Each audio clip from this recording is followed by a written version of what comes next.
Salut les gars, salut les filles, bienvenue sur ma chaîne YouTube pour une nouvelle vidéo. Aujourd'hui j'ai 2 minutes exactement pour vous parler des protéines. Donc on va commencer par à quoi sert une protéine, qu'est-ce qu'une protéine, le dosage, la supplémentation, tout ce que vous devez savoir. C'est parti!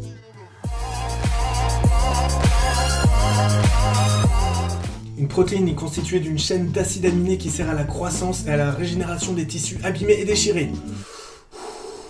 Où pouvez-vous trouver les protéines? Vous pouvez trouver les protéines dans les végétaux et dans les produits animaux. Quelle est la meilleure source des protéines? Alors dans les produits animaux, vous avez généralement du cholestérol, vous n'avez aucune fibre, vous avez des acides gras saturés. Au contraire, dans les végétaux, les protéines sont généralement accompagnées de micronutriments, de minéraux, de vitamines, n'ont absolument aucun cholestérol et aucun acide gras saturé. Écoutez, moi si j'avais à choisir entre des produits animaux très riches en cholestérol et qui contiennent plein de graisse, je choisirais a priori des produits végétaux.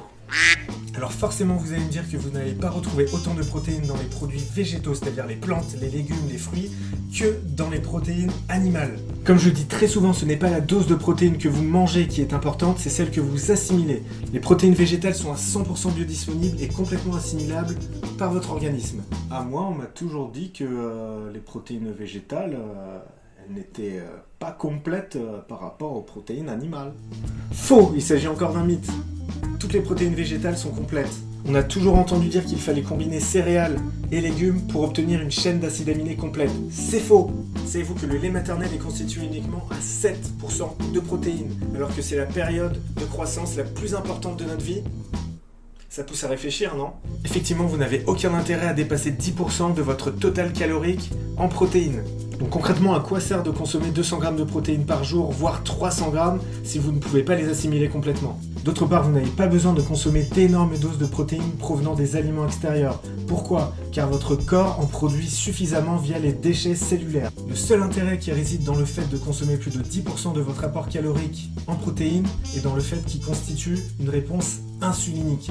Et comme on le sait, l'insuline est une hormone anabolisante. Autrement dit, vous pouvez avoir le même résultat en consommant uniquement des glucides.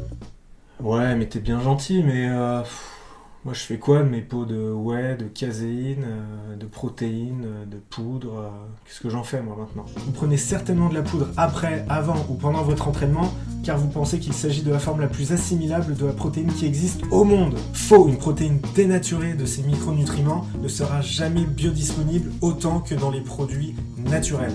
Vous n'avez absolument pas besoin de consommer des protéines juste avant, juste après et encore moins pendant votre entraînement pour stimuler l'anabolisme.